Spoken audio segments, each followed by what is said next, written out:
जय जगन्नाथ बंधुगण आज आम जानिबा 22 एप्रिल 2025 मंगलवार दिन द्वादश राशि राशिफल विषय। एही दैनिक राशिफल चंद्रंको गोचर गणना को नहीं आधारित एवं चंद्रंको गोचर गणना आम जीवन रे बहुत प्रभाव पकई थाए। तो आसंतु सर्वप्रथमे जानिबा आजिर तिथि और राशि नक्षत्र विषय। आज हेउची 22 एप्रिल 2025 मंगलवार बैशाख कृष्ण पक्ष नवमी संध्या 6:14 गते दशमी। आज श्रवणा नक्षत्र दिवा 12:44 गते धनिष्ठा नक्षत्र। आज मकर चंद्र रात्र 12:32 गते कुंभ चंद्र। आजिर सांबत्सरिक श्राद्ध नवमीर एकधिष्ठ पार्वण। आजिर शुभ बेला दिवा 8:03 रु दिवा 10:36 पर्यंत। आजिर सूर्योदय प्रातः 5:29। आजिर सूर्यास्त संध्या 6:15। आज सिंह राशि पुरुष मानक घात चंद्र एवं मकर राशिर घात बार। आज लाउ खाइबा निषिद्ध। तो बंधुगण आसंतु जानिबा आजिर राशिफल विषय। ता पूर्वरु आम चैनल को जो मैंने नुआ करी आछंती तले थिबा लाल रंगर सब्सक्राइब बटन को दबाई आम चैनल को सब्सक्राइब करंतु ओ पाखरे थिबा घंटी बटन को दबाई ऑल रे सिलेक्ट करंतु काहेकि ना आमे अपलोड करिथिबा प्रत्येक वीडियो रो नोटिफिकेशन आपण सर्वप्रथमे पाई परिबे। तो प्रथमे जानिबा मेष राशि विषय। आज कर्म क्षेत्र रे आपणक मान सम्मान एवं ख्याति वृद्धि पाइब एवं अधिकारी पक्षरु संपूर्ण सहयोग प्राप्ति हेब। वाणिज्य व्यवसायर विस्तार योजना रे आपण कार्य करिबे जहा फल रे मानसिक संतुष्टि अनुभव हेब। अस्त्र शस्त्र उत्पादन एवं क्रीड़ा सहित जड़ित व्यक्ति माने उपकृत हेबे। विद्यार्थी छात्र छात्री माने भविष्यतर आवश्यकता अनुसार व्यवसाय तथा ताहार अनुरूप आवश्यक कौशलर चयन करिबे। पारिवारिक जीवन रे पितांक ठारू मार्गदर्शन एवं समर्थन प्राप्ति हेब एवं पारिवारिक स्थिति आपणक सपक्षरे रहिब। जीवन साथी आपणक समस्त प्रयास रे आपणकु संपूर्ण समर्थन करिबे। संतान पक्षरु मध्य रोजगार संबंधित किछि भल खबर प्राप्ति हेब। प्रेम संपर्क रे अधिक उपेक्षा रहिब किंतु आर्थिक स्थिति क्षेत्र रे आयर नूतन उत्स विकसित हेबा सहित उत्तम लाभ प्राप्ति हेब। स्वास्थ्य दृष्टिरु आपण शारीरिक भाव रे समर्थ ओ ऊर्जावान अनुभव करिबे। आज आपण गायत्री मंत्र जप करंतु शुभ फल पाइबे। वृष राशि आज भाग्य आपणक सपक्षरे रहिब। आपणक द्वारा करा जाइथिबा सामाजिक कार्य सोशल मीडिया रे प्रशंसित हेब। नृत्य एवं संगीत क्षेत्र जड़ित व्यक्तिंक ख्याति ओ सम्मान प्राप्ति हेब एवं छात्र छात्री मानक पई मध्य समय उत्तम अनुकूल रहिब एवं आपण कठिन परिश्रम करी उत्तम परिणाम अर्जन करिबारे सक्षम हेबे। वाणिज्य व्यवसाय क्षेत्र रे लाभर नूतन अवसर मिलिब। पारिवारिक जीवन रे व्यावसायिक व्यस्तता हेतु आपण परिवार को समय देबारे अक्षम हेबे किंतु आपण परिवारर संपूर्ण समर्थन पाइबे। भाई भौणींक सहित संपर्क सुदृढ़ हेब तथा संपर्क रे थिबा दूरता समाप्त हेब। पितामातांक आशीर्वाद रे आपण समस्त कार्य रे सफलता पाइबे एवं पारिवारिक जीवन रे सुख शांतिर वातावरण लागी रहिब। प्रेम संपर्क रे प्रगाढ़ता आसीब। आर्थिक स्थिति क्षेत्र रे आर्थिक निवेशरु उत्तम लाभ प्राप्तिर संभावना रहिछि किंतु भागीदारी कार्य रे सावधान रहंतु। स्वास्थ्य अवस्था उत्तम अनुकूल रहिब। आज आपण पक्षी को दाना खाइबा को दियंतु शुभ फल पाइबे। मिथुन राशि आज सहभागितारे करा जाइथवा कार्य रे अवरोध उत्पन्न हेबार संभावना रहिछि। क्रोधर अधिकता आपणक क्षति करिब तथा शत्रु माने आपणक क्षति करिबार प्रयास करिबे किंतु आपण निज चातुर्य बल रे समस्त समस्या को सफलता पूर्वक सामना करिबे। ବ୍ୟବସାୟରେ ଆକସ୍ମିକ ଲାଭର ସ୍ଥିତି ଉତ୍ପନ୍ନ ହେବ। କିନ୍ତୁ ଅନୈତିକ କାର୍ଯ୍ୟରୁ ଆପଣ ଦୂରେଇ ରୁହନ୍ତୁ। ଛାତ୍ରଛାତ୍ରୀମାନଙ୍କୁ ଆଶାତୀତ ସଫଳତା ପାଇବା ପାଇଁ ଅଧିକ ସଂଘର୍ଷ କରିବାକୁ ପଡ଼ିବ। ପାରିବାରିକ ଜୀବନରେ କୌଣସି ପରିବାର ସଦସ୍ୟଙ୍କ ସହିତ ମତଭେଦ ହେବାର ସମ୍ଭାବନା ରହିଛି। କିନ୍ତୁ ଆପଣ ନିଜ ବାଣୀ ଦ୍ୱାରା ସମସ୍ତଙ୍କୁ ପ୍ରଭାବିତ କରିବାରେ ସକ୍ଷମ ହେବେ। ଆପଣ ପରିବାର ଏବଂ ସାଙ୍ଗମାନଙ୍କ ସହିତ ଏକ ମନୋରମ ସମୟ ଅତିବାହିତ କରିବେ। ଜୀବନସାଥୀଙ୍କ ସହିତ ସମ୍ପର୍କ ଅଧିକ ମଜବୁତ ହେବ। କିନ୍ତୁ ପିତାଙ୍କ ସ୍ୱାସ୍ଥ୍ୟାବସ୍ଥାର ବିଷୟ ଧ୍ୟାନ ରଖନ୍ତୁ। ପ୍ରେମ ସମ୍ପର୍କ ମାନସିକ ଶାନ୍ତି ଓ ସୁଖ ପ୍ରଦାନ କରିବ। ଆର୍ଥିକ ସ୍ଥିତି ଉତ୍ତମ ଅନୁକୂଳ ରହିବ। କିନ୍ତୁ ଅନୈତିକ ଉପାୟ ଦ୍ୱାରା ପ୍ରାପ୍ତ ଧନ ସମସ୍ୟା ଉତ୍ପନ୍ନ କରିବ। ମାନସିକ ଚାପ ଆପଣଙ୍କ ସ୍ୱାସ୍ଥ୍ୟାବସ୍ଥାକୁ ଖରାପ କରିପାରେ। ସେଥିପାଇଁ ସ୍ୱାସ୍ଥ୍ୟାବସ୍ଥାର ବିଷୟ ଧ୍ୟାନ ରଖନ୍ତୁ। ଆଜି ଆପଣ ଅସହାୟ ଗରିବ ବ୍ୟକ୍ତିଙ୍କୁ ସାହାଯ୍ୟ କରନ୍ତୁ। ଶୁଭ ଫଳ ପାଇବେ। କର୍କଟ ରାଶି, ଆଜି ସମାଜରେ ଆପଣଙ୍କ ଦ୍ୱାରା ଆଣିଥିବା ସକାରାତ୍ମକ ପରିବର୍ତ୍ତନ କାରଣରୁ ଆପଣଙ୍କ ପ୍ରତିଷ୍ଠା ବୃଦ୍ଧି ପାଇବ। ପ୍ରତିଯୋଗୀ ପରୀକ୍ଷା ସମ୍ବନ୍ଧିତ ଶୁଭ ସମାଚାର ପ୍ରାପ୍ତି ହେବ। ଭାଗିଦାରୀରେ ଯେକୌଣସି କାର୍ଯ୍ୟ ଆରମ୍ଭ କରିବା ପାଇଁ ସମୟ ଶୁଭ ରହିଛି ଏବଂ ଶାନ୍ତ ମନରେ ନିଆଯାଇଥିବା ନିର୍ଣ୍ଣୟ ଆପଣଙ୍କୁ ଇଚ୍ଛାକୃତ ସଫଳତା ପ୍ରଦାନ କରିବ। ଛାତ୍ରଛାତ୍ରୀମାନେ କିଛି ନୂଆ ଶିଖିବାର ଅବସର ପାଇବେ। ପାରିବାରିକ ଜୀବନରେ ଆପଣ ଜୀବନସାଥୀଙ୍କ ପୂର୍ଣ୍ଣ ସମର୍ଥନ ପାଇବେ ଏବଂ ପରିବାର ସଦସ୍ୟଙ୍କ ପରାମର୍ଶ କର୍ମକ୍ଷେତ୍ରରେ ସହାୟକ ସିଦ୍ଧ ହେବ। ସନ୍ତାନ ପକ୍ଷରୁ ମଧ୍ୟ ଶୁଭ ସମାଚାର ପାଇ ପ୍ରସନ୍ନତା ଅନୁଭବ କରିବେ ତଥା ଆପଣଙ୍କ ପାରିବାରିକ ସୁଖ ସମୃଦ୍ଧିରେ ବୃଦ୍ଧି ଘଟିବ। କୌଣସି ଗୁରୁତ୍ୱପୂର୍ଣ୍ଣ କାର୍ଯ୍ୟ ପୂରଣ କରିବା ପାଇଁ ଜୀବନସାଥୀଙ୍କ ସହିତ କରାଯାଇଥିବା ପ୍ରୟାସ ସଫଳ ହେବ ତଥା ପରିବାର ସଦସ୍ୟଙ୍କ ସମ୍ପୂର୍ଣ୍ଣ ସମର୍ଥନ ପ୍ରାପ୍ତି ହେବ। ଆପଣ ପିତାମାତାଙ୍କ ଆଶୀର୍ବାଦ ଏବଂ ମାର୍ଗଦର୍ଶନ ଦ୍ୱାରା ଉପକୃତ ହେବେ। ପ୍ରେମ ସମ୍ପର୍କକୁ ସ୍ଥାୟୀ ସମ୍ପର୍କରେ ପରିଣତ କରିବାର ପ୍ରୟାସ ସଫଳ ହେବାର ସମ୍ଭାବନା ରହିଛି। ଆର୍ଥିକ ସ୍ଥିତି ସୁଦୃଢ଼ ହେବାକୁ ଲାଗିବ ଏବଂ ଯଦି ଆପଣ ବ୍ୟବସାୟରେ ଏକ ନୂତନ ନିବେଶକ ଖୋଜୁଛନ୍ତି ତେବେ ଆପଣଙ୍କୁ ସଫଳତା ମିଳିବ। ସ୍ୱାସ୍ଥ୍ୟ ସମ୍ବନ୍ଧିତ କିଛି ଛୋଟ ସମସ୍ୟା ଆପଣଙ୍କ ପଥରେ ଅବରୋଧ ଉତ୍ପନ୍ନ କରିପାରେ। ଆଜି ଆପଣ ଶ୍ରୀ ରାଧାକୃଷ୍ଣଙ୍କ ମିଳିତ ଉପାସନା କରନ୍ତୁ। ଶୁଭ ଫଳ ପାଇବେ। ସିଂହ ରାଶି, ଆଜି ଆପଣଙ୍କ ଆତ୍ମବିଶ୍ୱାସରେ ବୃଦ୍ଧି ଘଟିବ। ବ୍ୟବସାୟ କ୍ଷେତ୍ରରେ ଆପଣ କିଛି ବିଶେଷ ସୁବିଧା ମଧ୍ୟ ପାଇପାରନ୍ତି। ଆପଣ ନିଜ ବୁଦ୍ଧି ଏବଂ କୌଶଳ ବଳରେ ଶତ୍ରୁମାନଙ୍କୁ ପରାସ୍ତ କରିବାରେ ସକ୍ଷମ ହେବେ। କର୍ମକ୍ଷେତ୍ରରେ ଉଚ୍ଚ ଅଧିକାରୀଙ୍କ ସମର୍ଥନ ଓ ସହଯୋଗ ପ୍ରାପ୍ତି ହେବ। ରାଜନୀତି ଏବଂ ସାମାଜିକ ସେବାରେ ଜଡ଼ିତ ବ୍ୟକ୍ତିଙ୍କ ପଦ ପ୍ରତିଷ୍ଠା ବୃଦ୍ଧି ପାଇବ। ପାରିବାରିକ ଜୀବନରେ ପାରିବାରିକ ସମ୍ପତ୍ତି ସମ୍ବନ୍ଧିତ ବିବାଦର ସମାଧାନ ହେବ ତଥା ପୈତୃକ ସମ୍ପତ୍ତି ମିଳିବାର ମଧ୍ୟ ଦୃଢ଼ ସମ୍ଭାବନା ରହିଛି। ଭାଇ ଭଉଣୀଙ୍କ ସହଯୋଗ ମିଳିବା ସହିତ ବୟୋଜ୍ୟେଷ୍ଠଙ୍କ ଆଶୀର୍ବାଦରେ ଆପଣ ସମସ୍ତ କାର୍ଯ୍ୟରେ ସଫଳତା ପ୍ରାପ୍ତ କରିବେ। ପରିବାର ସଦସ୍ୟଙ୍କୁ ଆପଣ ସାହାଯ୍ୟ କରିବେ ତଥା ଭବିଷ୍ୟତ ଯୋଜନା ଉପରେ ଆଲୋଚନା କରି ସମସ୍ୟାର ସମାଧାନ ଖୋଜିବେ। ପ୍ରେମ ଜୀବନରେ କିଛି ସମସ୍ୟା ଦେଖାଦେଇପାରେ ଏବଂ ଆର୍ଥିକ ସ୍ଥିତି କ୍ଷେତ୍ରରେ ଆୟର ଉତ୍ସରେ ବୃଦ୍ଧି ଘଟିବ। ଆର୍ଥିକ ନିବେଶ ଉତ୍ତମ ଲାଭର ସ୍ଥିତି ଉତ୍ପନ୍ନ କରିବ। ସ୍ୱାସ୍ଥ୍ୟାବସ୍ଥା ସାମାନ୍ୟ ରହିବ। ଆଜି ଆପଣ ସୂର୍ଯ୍ୟ ଭଗବାନଙ୍କୁ ଜଳ ଅର୍ପଣ କରନ୍ତୁ। ଶୁଭ ଫଳ ପାଇବେ। କନ୍ୟା ରାଶି, ଆଜି ଆପଣଙ୍କ ଅସମାପ୍ତ କାର୍ଯ୍ୟଗୁଡ଼ିକ ସମ୍ପୂର୍ଣ୍ଣ କରିବାକୁ ପ୍ରୟାସ କରନ୍ତୁ। କୌଣସି ନୂତନ କାର୍ଯ୍ୟ ଆରମ୍ଭ କରିବା ପାଇଁ ସମୟ ଉତ୍ତମ ନୁହେଁ।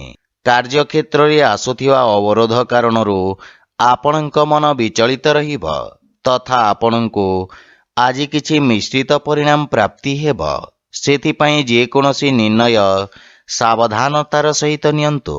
ଛାତ୍ରଛାତ୍ରୀମାନଙ୍କ ପାଇଁ ସମୟ ଅତ୍ୟନ୍ତ ଶୁଭଫଳଦାୟକ ସିଦ୍ଧ ହେବ ତଥା ନିଜ ସମସ୍ତ ଲକ୍ଷ୍ୟ ପୂରଣ କରି ଆପଣ ପିତାମାତା ଓ ଗୁରୁଜନଙ୍କୁ ଗୌରବାନ୍ୱିତ କରିବେ। ପାରିବାରିକ ଜୀବନରେ ବୈବାହିକ ଦାମ୍ପତ୍ୟ ଜୀବନ ସୁଖମୟ ହେବ। ସନ୍ତାନ ପକ୍ଷରୁ କୌଣସି ଖୁସି ଖବର ମିଳିବ ଏବଂ ପିତାଙ୍କ ମାର୍ଗଦର୍ଶନ ଓ ସହଯୋଗ ପ୍ରାପ୍ତି ହେବ ତଥା ପାରିବାରିକ ପରିବେଶ ସୁଖଦ ହେବ।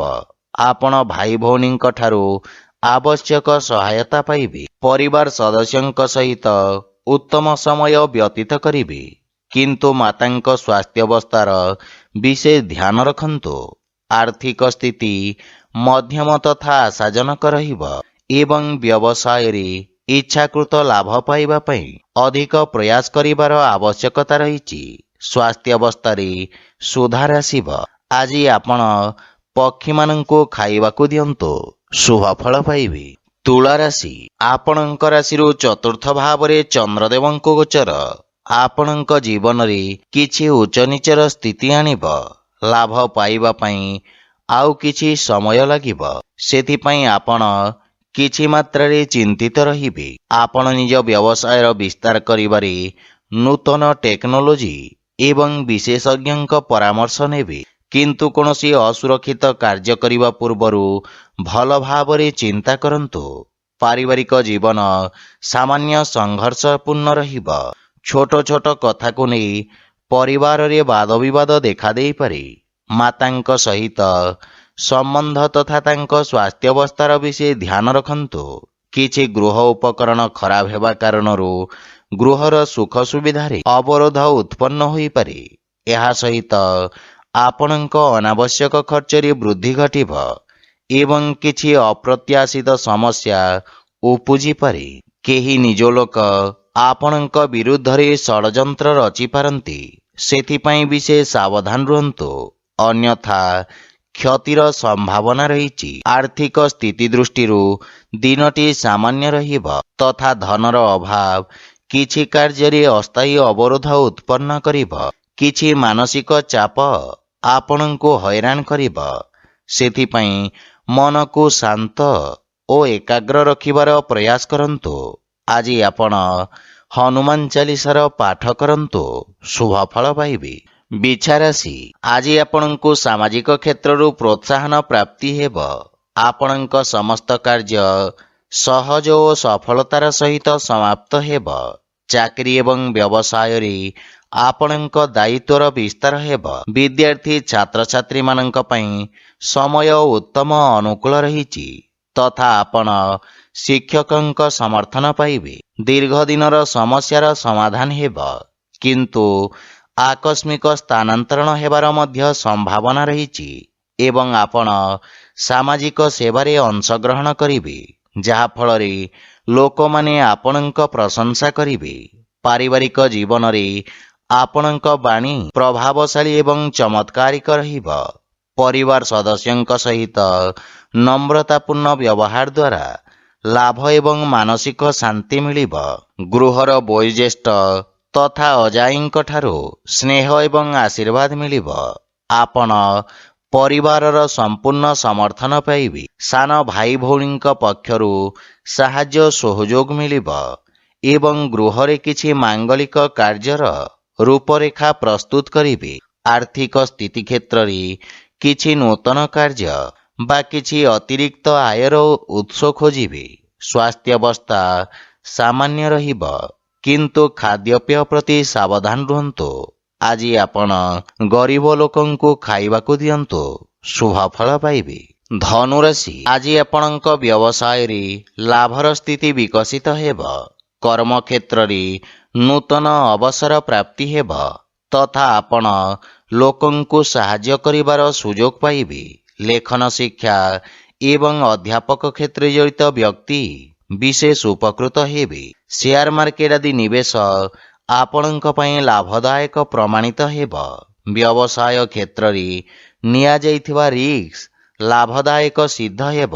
ପାରିବାରିକ ଜୀବନରେ ପରିବାର ସଦସ୍ୟଙ୍କ ସାହାଯ୍ୟରେ ଆପଣ ବୃତ୍ତିଗତ ସଫଳତା ପ୍ରାପ୍ତ କରିବେ ଏବଂ ଭବିଷ୍ୟତ ପାଇଁ ସମ୍ଭାବ୍ୟତାର ନୂତନ ଦ୍ୱାର ଖୋଲିବ। ପରିବାର ସଦସ୍ୟଙ୍କୁ ଆପଣ ସାହାଯ୍ୟ କରିବେ ଏବଂ ଭାଇ ଭଉଣୀଙ୍କ ପକ୍ଷରୁ ମାର୍ଗଦର୍ଶନ ପ୍ରାପ୍ତି ହେବ। ଜୀବନସାଥୀଙ୍କ ସ୍ୱାସ୍ଥ୍ୟାବସ୍ଥାରେ ଉନ୍ନତି ହେବ। ସନ୍ତାନର ପ୍ରତୀକ୍ଷା କରିଥିବା ବ୍ୟକ୍ତିଙ୍କୁ ସୁଖଦ ସମାଚାର ମିଳିବ। ଆର୍ଥିକ ସ୍ଥିତି କ୍ଷେତ୍ରରେ ନିଶ୍ଚିତ ଉନ୍ନତି ହେବ ତଥା ନିବେଶରୁ ଲାଭର ପ୍ରବଳ ଯୋଗ ରହିଛି। ସ୍ୱାସ୍ଥ୍ୟାବସ୍ଥା ଉତ୍ତମ ଅନୁକୂଳ ରହିବ, କିନ୍ତୁ ଆପଣ ଜୀବନସାଥୀଙ୍କ ସ୍ୱାସ୍ଥ୍ୟ ପ୍ରତି ବିଶେଷ ଧ୍ୟାନ ଦିଅନ୍ତୁ। ଆଜି ଆପଣ ଅସହାୟ ଲୋକଙ୍କୁ ସାହାଯ୍ୟ କରନ୍ତୁ, ଶୁଭ ଫଳ ପାଇବେ। ମକର ରାଶି, ଆଜି ଆପଣଙ୍କ ଭିତରେ ଏକ ନୂତନ ସକାରାତ୍ମକ ଶକ୍ତିର ସଞ୍ଚାର ହେବ। ଏକାଗ୍ରତା ସହିତ ନିଜ କାର୍ଯ୍ୟ ସମାପ୍ତ କରିବାରେ ଆପଣ ସଫଳତା ପାଇବେ ତଥା ଆପଣ ନିଜ ବୁଦ୍ଧି ବଳରେ ବ୍ୟବସାୟରେ ଆସୁଥିବା ପରିବର୍ତ୍ତନ ଗୁଡ଼ିକୁ ଉତ୍ତମ ଅନୁକୂଳ କରିବାରେ ସକ୍ଷମ ହେବେ। ରୋଜଗାର କ୍ଷେତ୍ରରେ ସ୍ଥିତି ସାମାନ୍ୟ ରହିବ ଏବଂ ଆପଣ ବ୍ୟବସାୟର ପରିସ୍ଥିତି ଅନୁସାରେ ପରିବର୍ତ୍ତନ କରିବେ। ବିଦ୍ୟାର୍ଥୀ ଛାତ୍ରଛାତ୍ରୀମାନେ ସଫଳତା ଏବଂ ଶିକ୍ଷକଙ୍କ ମାର୍ଗଦର୍ଶନ ପାଇବେ। ପାରିବାରିକ ଜୀବନରେ ସନ୍ତାନ ସମ୍ବନ୍ଧିତ କୌଣସି ବହୁ ପ୍ରତୀକ୍ଷିତ ଶୁଭ ସମାଚାର ପ୍ରାପ୍ତି ହେବାର ଦୃଢ଼ ସମ୍ଭାବନା ରହିଛି। ଭବିଷ୍ୟତ ଯୋଜନା ପାଇଁ ପିତାଙ୍କ ପରାମର୍ଶ ସହାୟକ ସିଦ୍ଧ ହେବ ଏବଂ ଜୀବନସାଥୀଙ୍କ ସହିତ ସମ୍ପର୍କ ସୁଦୃଢ଼ ହେବ ଏବଂ ଆପଣ ପାରିବାରିକ ସୁଖ ସୁବିଧାରେ ଖର୍ଚ୍ଚ କରିବେ। ପ୍ରେମ ଜୀବନରେ ଆପଣ ଏକ ନୂତନ ସତେଜତା ଅନୁଭବ କରିବେ ଏବଂ ଆର୍ଥିକ ସ୍ଥିତି ଉତ୍ତମ ଅନୁକୂଳ ରହିବ, କିନ୍ତୁ ବ୍ୟବସାୟିକ ସ୍ଥିତିକୁ ଧ୍ୟାନରେ ରଖି ନିବେଶ କରନ୍ତୁ। ସ୍ୱାସ୍ଥ୍ୟାବସ୍ଥାରେ ଆଖି ସମ୍ବନ୍ଧିତ ସ୍ୱାସ୍ଥ୍ୟ ସମସ୍ୟାର ବିଷୟ ଧ୍ୟାନ ରଖନ୍ତୁ। ଆଜି ଆପଣ ବିଷ୍ଣୁ ସହସ୍ରନାମର ପାଠ କରନ୍ତୁ, ଶୁଭ ଫଳ ପାଇବେ। କୁମ୍ଭ ରାଶି, ଆପଣଙ୍କ ରାଶିରୁ ଦ୍ୱାଦଶ ଭାବରେ ଚନ୍ଦ୍ରଦେବଙ୍କ ଗୋଚର ଆପଣଙ୍କ ଅନାବଶ୍ୟକ ଖର୍ଚ୍ଚରେ ବୃଦ୍ଧି କରିବ। ଅସାମଞ୍ଜସ୍ୟର ସ୍ଥିତି ଆପଣଙ୍କ କାର୍ଯ୍ୟରେ ଅବରୋଧ ସୃଷ୍ଟି କରିବ ତଥା ଆପଣଙ୍କୁ ଇଚ୍ଛାକୃତ ପରିଣାମ ପ୍ରାପ୍ତ କରିବାରେ ବିଳମ୍ବ ହେବ। କର୍ମକ୍ଷେତ୍ରରେ କିଛି ଅପ୍ରୀତିକର ପରିସ୍ଥିତି ଦେଖାଦେଇପାରେ, କିନ୍ତୁ ଏହି ସମୟ ଆପଣଙ୍କୁ ନିଜ ଲମ୍ବିତ କାର୍ଯ୍ୟକୁ ପୂର୍ଣ୍ଣ କରିବାର ଅବସର ପ୍ରଦାନ କରିବ। କିନ୍ତୁ କୌଣସି ନୂତନ କାର୍ଯ୍ୟ ହାତକୁ ନିଅନ୍ତୁ ନାହିଁ ଏବଂ ଅସୁରକ୍ଷିତ କାର୍ଯ୍ୟରୁ ଆପଣ ଦୂରେଇ ରୁହନ୍ତୁ। ବିଶେଷ କରି ସେୟାର ମାର୍କେଟ ଆଦି ନିବେଶରୁ ଆପଣ ଦୂରେଇ ରହିବା ଉଚିତ। ପାରିବାରିକ ଜୀବନରେ ପାରିବାରିକ ସ୍ଥିତି ସାମାନ୍ୟ ସଂଘର୍ଷପୂର୍ଣ୍ଣ ରହିବ। ବିଶେଷ କରି କୌଣସି ଅନାବଶ୍ୟକ ଖର୍ଚ୍ଚରୁ ଆପଣ ଦୂରେଇ ରୁହନ୍ତୁ ଏବଂ ଯେକୌଣସି ଆର୍ଥିକ ଦେବାନେବା ଠାରୁ ଦୂରେଇ ରୁହନ୍ତୁ, ଅନ୍ୟଥା ଆପଣଙ୍କୁ କ୍ଷତିର ସାମ୍ନା କରିବାକୁ ପଡ଼ିବ। ଭାଇ ଭଉଣୀଙ୍କ ସାହାଯ୍ୟରେ ଆପଣ ସମସ୍ତ ସମସ୍ୟାରୁ ମୁକ୍ତି ପାଇବେ। ପ୍ରେମ ଜୀବନରେ କିଛି ବିଚ୍ଛିନ୍ନତା ସମ୍ପର୍କରେ ମତଭେଦ ଆଣିପାରେ। ଆର୍ଥିକ ସ୍ଥିତି ମଧ୍ୟମ ଧରଣର ରହିବ ଏବଂ ସମସ୍ତ ପ୍ରକାର ନିବେଶ ଏବଂ ସମ୍ପତ୍ତି କ୍ରୟ ବିକ୍ରୟକୁ ସଠିକ ସମୟ ପର୍ଯ୍ୟନ୍ତ ଟାଳି ଦିଅନ୍ତୁ। ସ୍ୱାସ୍ଥ୍ୟାବସ୍ଥାରେ ଉଚ୍ଚ ରକ୍ତଚାପ ଏବଂ ମଧୁମେହରେ ପୀଡ଼ିତ ରୋଗୀମାନେ କଷ୍ଟ ଭୋଗିବାର ସମ୍ଭାବନା ରହିଛି। ଆଜି ଆପଣ ହନୁମାନ ଚାଳିଶାର ପାଠ କରନ୍ତୁ, ଶୁଭ ଫଳ ପାଇବେ। ମୀନ ରାଶି, ଆଜି ରୋଜଗାର କ୍ଷେତ୍ରରେ ସଫଳତାର ସମ୍ଭାବନା ରହିଛି ଏବଂ ବହୁ ପ୍ରତୀକ୍ଷିତ ଶୁଭ ସମାଚାର ପାଇବାର ସମ୍ଭାବନା ରହିଛି। ବ୍ୟବସାୟର ପରିସ୍ଥିତି ଅନୁଯାୟୀ ଆପଣ ବ୍ୟବସାୟରେ ପରିବର୍ତ୍ତନ କରିବେ ତଥା ଆପଣଙ୍କ ସାମାଜିକ ସର୍କଲ ବୃଦ୍ଧି ପାଇବ। କୌଣସି ବିଦେଶୀ ସଂସ୍ଥା ସହିତ ଆପଣଙ୍କର ବ୍ୟବସାୟିକ ସହଭାଗିତା ପାଇଁ ସମୟ ଉତ୍ତମ ରହିବା ସହିତ ଲାଭର ସ୍ଥିତି ମଧ୍ୟ ବୃଦ୍ଧି ପାଇବ। ଭବିଷ୍ୟତ ଯୋଜନା ପାଇଁ କ୍ଷେତ୍ର ବିଶେଷ ବିଶେଷଜ୍ଞଙ୍କ ପରାମର୍ଶ ସହାୟକ ସିଦ୍ଧ ହେବ। ପାରିବାରିକ ଜୀବନରେ ପିତାଙ୍କ ସହିତ ସମ୍ପର୍କ ସୁଦୃଢ଼ ହେବ ତଥା ସନ୍ତାନ ପକ୍ଷରୁ କୌଣସି ସୁଖଦ ସମାଚାର ଆପଣଙ୍କୁ ଖୁସି ପ୍ରଦାନ କରିବ। ସନ୍ତାନ ନିଜ କାର୍ଯ୍ୟରେ ବିଶେଷ ଉନ୍ନତି କରିବେ ଏବଂ କର୍ମକ୍ଷେତ୍ରରେ ଥିବା ସମସ୍ୟାର ମୁକାବିଲା କରିବାରେ ବନ୍ଧୁମିତ୍ର ଆପଣଙ୍କୁ ସାହାଯ୍ୟ କରିବେ। ପ୍ରେମ ଜୀବନରେ ଆପଣ ନୂତନ ଉତ୍ସାହ ଅନୁଭବ କରିବେ, କିନ୍ତୁ ଆପଣ ନିଜ ଭାଷା ତଥା ଭାଷାଶୈଳୀ ପ୍ରତି ଧ୍ୟାନ ଦେବା ଉଚିତ। ଆର୍ଥିକ ସ୍ଥିତି ଉତ୍ତମ ଅନୁକୂଳ ରହିବ ଏବଂ ବ୍ୟବସାୟୀମାନେ ବିଶେଷ ଲାଭବାନ ହେବେ। ସ୍ୱାସ୍ଥ୍ୟାବସ୍ଥାରେ ଚର୍ମ ସମ୍ବନ୍ଧିତ ରୋଗରୁ ଆପଣ ମୁକ୍ତି ପାଇବେ। ଆଜି ଆପଣ ଗୋମାତାଙ୍କୁ ଖାଇବାକୁ ଦିଅନ୍ତୁ, ଶୁଭ ଫଳ ପାଇବେ। ତ ବନ୍ଧୁଗଣ, ଏହା ଥିଲା ଆଜିର ରାଶିଫଳ ବିଷୟରେ। ଯଦି ଭିଡ଼ିଓଟି ଆପଣମାନଙ୍କୁ ଭଲ ଲାଗିଥାଏ ଲାଇକ୍ ସେୟାର ଓ କମେଣ୍ଟ କରି ଜଣାନ୍ତୁ ଏବଂ ଆମ ଚ୍ୟାନେଲକୁ ସବସ୍କ୍ରାଇବ୍ କରନ୍ତୁ। ଜୟ ଜଗନ୍ନାଥ।